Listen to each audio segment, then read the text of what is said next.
Hi guys.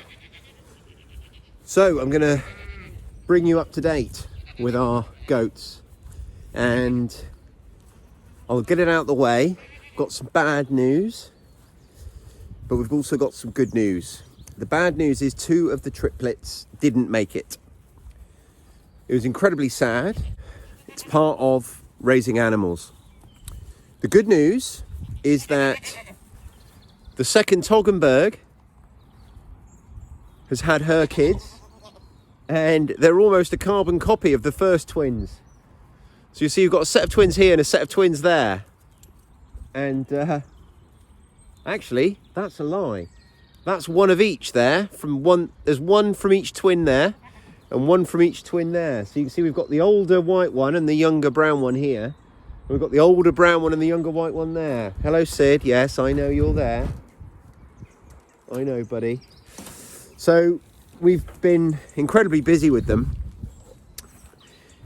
And the reason that I haven't, the reason I haven't done a video in the last few days is just because, well, we haven't really felt like it because of the loss that we've had. And it hit my wife particularly hard because she had spent so much time and energy with them, more than me.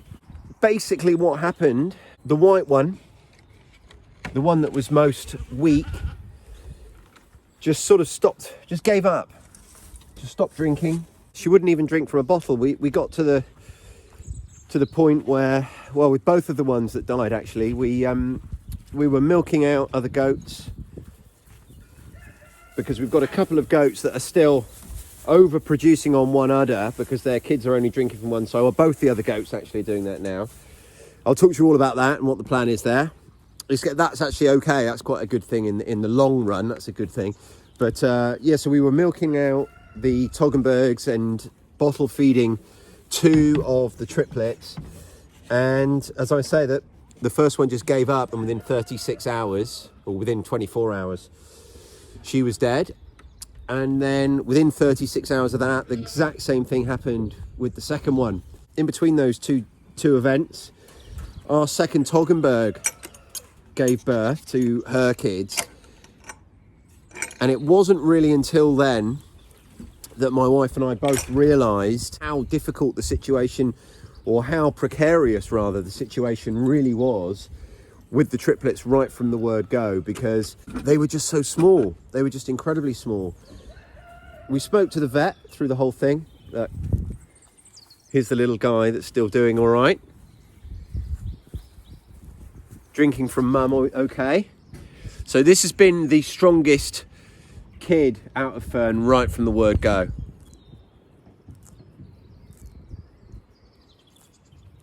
And he's doing fine. Fern, as you can see, is up and about all on her own. She's looking much happier and healthier. But when the second Toggenburg had her kids, when they were very first born, they were still bigger and stronger and healthier than Fern's triplets, who were 3 or 4 days old. It was at that point my wife and I sort of looked up and realised that they probably never had a chance. And the vet kind of agreed with us. You know, we did everything we could. As you know, you saw us doing it. We made sure they got the colostrum that they needed.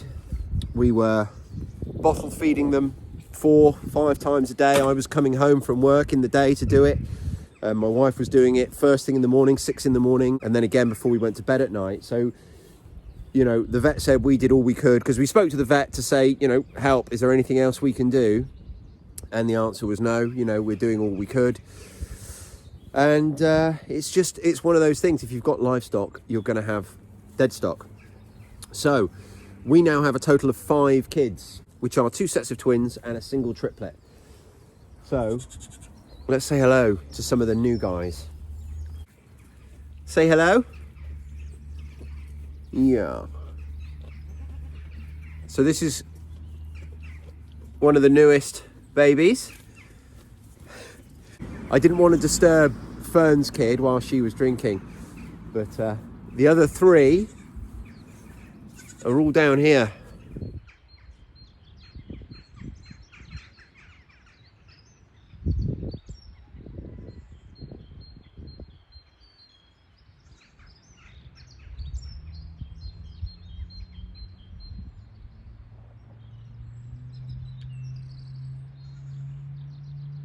So those two stood very close together. They're the two older twins. And then the white one on the left is the twin of this little guy over here. So we've got 2 females and 3 males. So there's lots and lots going on now. As of today, I'm going to be milking every single day. And we're just going to take a little bit. We're going to make sure that we never, ever make the kids go without. But as you can see here, this is the second Toggenburg to kid. And you see we've got this udder here, which is huge. It's going to be quite uncomfortable for her for the same problem that we had with the other one. Oh, a bit better. It's all right, love. They're just not drinking from that side. So we're going to start taking that milk. And with the other Toggenburg, because her kids are now 2 weeks old, we're going to start taking a tiny bit of milk from her as well. And we just gradually build that up as the babies wean. But we're going to be taking a tiny bit for now so that her body gets used to producing it. And then eventually we'll get to the point where the kids are weaned and we're the only ones taking the milk. With regard to Fern, now Fern in the past produces, or used to produce every year until now, double what the Toggenburgs did, or nearly double. She just produced a ridiculous amount of milk. She's a slightly bigger goat, which again, you know, compounds that issue I was talking to you about with the kids being that much smaller. It kind of put everything into perspective, just how vulnerable they were. But yeah, for some reason she's hardly producing this year. She's doing way better now than she was.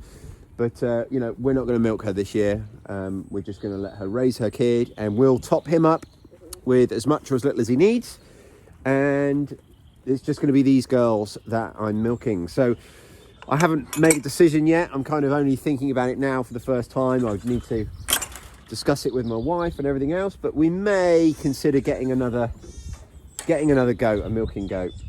Equally, we may not. I haven't decided yet. These two will give us way more than we need, but what I really wanted was to have a third goat, so I could have 2 that I milked during the summer months and 1 that I milked during the winter months, so that during the winter we're just producing enough milk to sort of meet our needs, and then in the summer we're producing extra for, you know, lots and lots of cheese making and all that kind of thing, when I don't really have the time or energy to do that in the winter when it's much darker.